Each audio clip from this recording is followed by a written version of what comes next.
Muy bien, continuamos ya en esta clase número 7 que, bueno, podemos titular La vida baja que hace tropezar. Un gran tema luego de todo lo que venimos viendo, de cómo Dios purificó, de cómo Dios restauró su pacto con el hombre.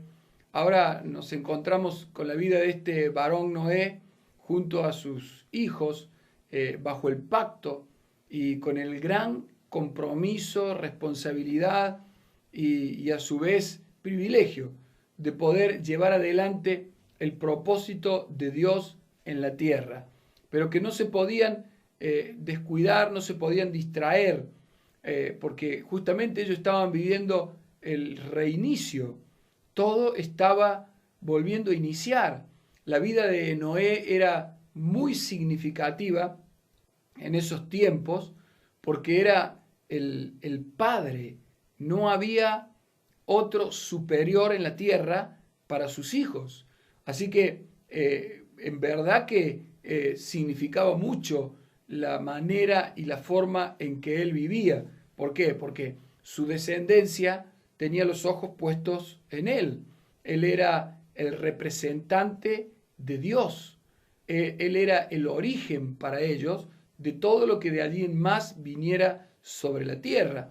Algo que realmente cuando uno lo mira y lee este pasaje y lee estas escrituras, le da como un cierto temblor en el corazón porque justamente esto se repite a diario. Hoy en día no hace falta que venga un diluvio, pero cuando usted da a luz hijos, hijas, los hace nacer en la fe, los hace venir a la existencia de Dios, toda esa gente lo va a tener a usted como su origen. Usted va a ser el origen visible que ellos tienen, usted va a representar a Dios, su carácter, su forma de ser, su manera, todo lo que usted haga será lo que ellos tendrán como ejemplo. Por eso Pablo a su descendencia espiritual le decía que fueran imitadores de él, como él lo había imitado a Cristo. Algo tremendo. Yo quiero que leamos en el libro de Génesis, en el capítulo 9, en el versículo 20 y 21, que dice: Después comenzó Noé a labrar la tierra y plantó una viña, y bebió del vino y se embriagó y estaba descubierto en medio de su tienda. En este reinicio, luego que Dios juzgara y que purificara a su linaje y que encontrara una familia que tenía su corazón abierto para que Dios pudiera expresarse a través de ellos en la tierra, luego que todo esto acontece y que Dios restablece o restaura su pacto con ellos para que fueran padres de la descendencia que se iba a levantar y que pudieran transferirle la vida de Dios, porque ese era el pacto. Luego de todos estos acontecimientos, dice la Biblia que acontece algo tremendo. Noé planta una viña y bueno, luego de esa viña él hace vino y bebe de ese vino y se embriaga. Y esto es realmente un tema muy actual, porque el embriagarse tiene que ver con perder el sentido o la noción de la realidad, en verdad. Una persona que se embriaga pierde el sentido de la realidad y muchas veces no tiene en cuenta muchas cosas que en un estado de sobriedad sí las tendría. Es decir, está embriagado, está viviendo fuera de su realidad. No nos olvidemos que si uno toma como ejemplo lo que produce el alcohol, lo que primero produce es que le hace perder la inhibición a una persona. Y cuando una persona está desinhibida, expresa cosas que de otra manera no las expresaría. Y dentro de eso que expresa, muchas veces no está realmente consciente de que está perjudicando a otros o de que está diciendo cosas que son malas o simplemente pierde la cordura. En la Biblia el tema de la embriaguez es muy serio porque, por ejemplo, un rey que se embriagaba podía perder el sentido de justicia, enseñan las Escrituras. Entonces está el consejo que no es de reyes beber vino ni sidra, justamente para que no se pervirtiera el derecho, es decir, para que no se torciera lo justo, porque una persona que se embriaga, como dije recién, pierde el sentido de la realidad, de la justicia, de la verdad, o sea, se le distorsiona todo y, bueno, en esa distorsión puede cometer errores graves. En este caso, imagínese usted si habrá sido importante esto, que quedó en la Biblia. O sea, yo creo que en la historia muchos hombres se habrán embriagado desde la creación hasta aquí. Pero queda este acto registrado para darnos a nosotros un gran mensaje. Primero, ampliemos un poquito más lo de la embriaguez. Embriagarse no solamente embriaga el vino o el alcohol. Hay muchas cosas que tienen embriagadas a las personas. Por ejemplo, cuando una persona empieza a ganar dinero, el dinero puede embriagarle, le puede hacer perder el sentido de la realidad y en la sensación de que está ganando dinero y que el dinero le da seguridad y que muchas veces le permite el placer y que, bueno, tantas cosas que trae, la persona pierde el sentido de la realidad y muchas veces descuida la seriedad del propósito de Dios, muchas veces hasta descuida a su propia familia y bueno, y trae sus consecuencias. Hay gente que se embriaga, se mete en un mundo de obtener o sea, de correr una carrera profesional y obtener un título y se olvida de la realidad, pierde el sentido de la realidad, se concentra solamente, está embriagado y solo ve eso y actúa de una manera que a veces trae consecuencias. Otras personas se embriagan, bueno, a través de entregarse a una vida de inmoralidad sexual y hasta como escribe el apóstol Juan Andrés Buzo en su libro Guerra de Linajes, hay gente embriagada por el ministerio, gente que el ministerio le embriagó, que están tan enamorados de su vivencia, que están tan envueltos en su ministerio, que pierden la noción de la realidad. Hay un ejemplo que con esto no quiero ni criticar ni degradar, solamente mostrarle el sentido de algo que la Biblia cuenta. Por ejemplo, la vida de Juan el Bautista. Juan el Bautista fue un profeta maravilloso de Dios, un hombre que tremendo, cómo rindió su vida a Dios. Pero Juan el Bautista sabía algo, que él estaba en su ministerio para cumplir un propósito que era preparar el camino al Mesías.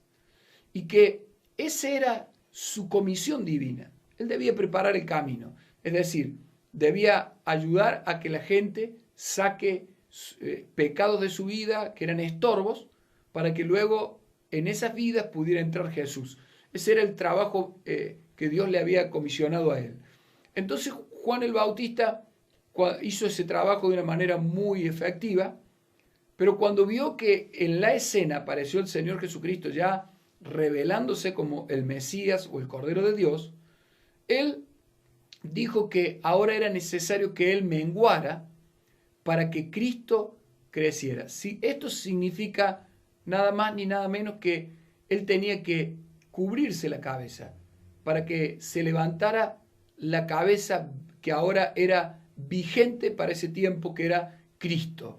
Cristo tenía que verse en la nación de Israel como la cabeza, como la autoridad, como el Padre que venía a rescatar a esa nación, a ministrarle a esa nación. Y Juan el Bautista comprendió esto.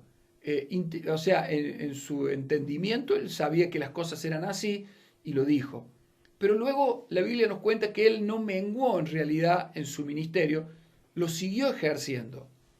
Y esto lo llevó a que tuviera que ser puesto preso y dentro de la cárcel hasta perder la vida, pensando hasta en un momento medio mal del Señor Jesús en alguna manera, porque él cuando ve que el Mesías, que estaba profetizado, que le abriría la puerta a los que estaban en la cárcel, no lo sacaba de la cárcel, entonces él dijo, le mandó a preguntar si era él o tenía que esperar a otro. Él ya sabía que era él, sino que era una pregunta un poco molesta por su situación.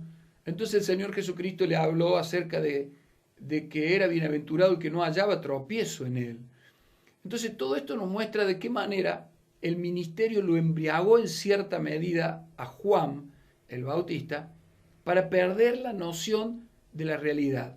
La realidad de él era que su ministerio como cabeza, como el que tenía que mostrarle el camino a Israel, había terminado y ahora tenía que seguir Cristo, el Señor Jesús, en ese trabajo. Y los mismos discípulos de él lo entendieron y se pusieron bajo el discipulado del Señor, pero él no. Entonces, a veces decimos nosotros, ¿puede embriagarnos el ministerio? Puede embriagarnos. El ministerio muchas veces cuando el ministerio funciona muy lindo y todo crece y prospera, puede hacernos pensar que como me funciona, yo no tengo que prestar atención a lo que Cristo quiere hacer. Hay gente que a lo mejor la paternidad no le interesa mucho porque su fin era juntar a un grupo de gente y hoy tiene un grupo de gente y le parece que con eso está bien, pero Dios va mucho más allá de un grupo de gente. El ejemplo de nuestro Señor Jesucristo no era simplemente juntar una gran multitud, porque cuando la gran multitud le siguió a él dándose vuelta les habló acerca del discipulado que lo deja todo. Entonces no se conformaba el Señor con una gran multitud. A él no lo embriagó el ministerio, porque es muy tentador y seductor que mucha gente te siga y que cuando tú dices algo se cumple y que cuando tú haces algo lo que haces es efectivo y que te enamores de eso y que te olvides del trabajo paternal. Pero el Señor Jesucristo no se olvidó del trabajo paternal. Aun cuando las multitudes le seguían, él no se embriagó con eso, sino que supo detenerse para formar a una descendencia por la cual la vida de Dios correría en las próximas generaciones. Y vimos que fue tremendamente exitoso en hacer esto. Ahora, Noé se embriagó, perdió el sentido de la realidad y eso le llevó, como dicen las Escrituras, a quedar desnudo en su tienda. Algo tremendo. La desnudez, yo ya expliqué un poco sobre la embriaguez, pero la desnudez es cuando una persona vive por debajo de lo que es Cristo. Cuando una persona no está vestida para que cualquiera al verle vea a Cristo, significa que está desnuda. Cuando no está vestido con el Señor, con todo lo que Él es, está desnudo. Y cuando está desnudo, ¿qué es lo que ven los hijos? ¿Qué es lo que ven la descendencia que ese hombre tiene? Ve la vida baja, ve su parte humana. Y al ver su parte humana, se degrada la autoridad que Dios había puesto sobre su rol de padre. Entonces, en el caso que nosotros estamos tratando de Noé, fue muy perjudicial su desnudez, porque provocó un gran tropiezo en la vida de uno de sus hijos. Él, con su desnudez por haberse embriagado, provocó en la vida del hijo de que el hijo perdiera la imagen de autoridad de su padre. Es decir, al verlo a su padre desnudo, borracho, lo vio como alguien al mismo nivel que él, que es de lo que venimos tratando en esta escuela. Cuando alguien ve al padre como igual y no como superior, es cuando comete el pecado de Satanás y comete el pecado de Adán y Eva y comete el pecado de toda la línea generacional de Caín. Y esto le pasó a uno de los hijos de Noé. Este hijo, cuando vio la desnudez de su padre, él lo tomó como algo bajo de su padre, lo vio como menos, no lo vio como superior, no miró que más allá del defecto humano había un rol que le había dado Dios que significaba autoridad para él y que lo representaba a Dios. Porque en esto hay que tener mucho cuidado, no hay que confundir la vida humana con el rol.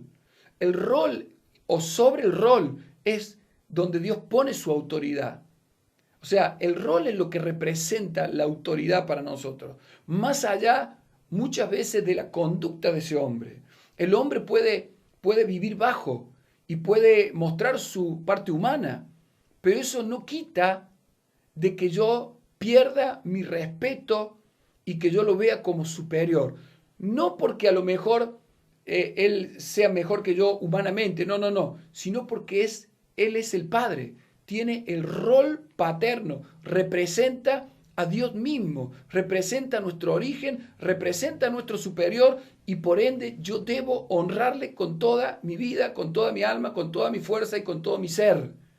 Ahora bien, si en ese acto ese hombre no me expresa a Dios, yo en eso no lo sigo, pero no le quito mi honra, porque si yo no lo honro, estaré deshonrando al mismo Dios.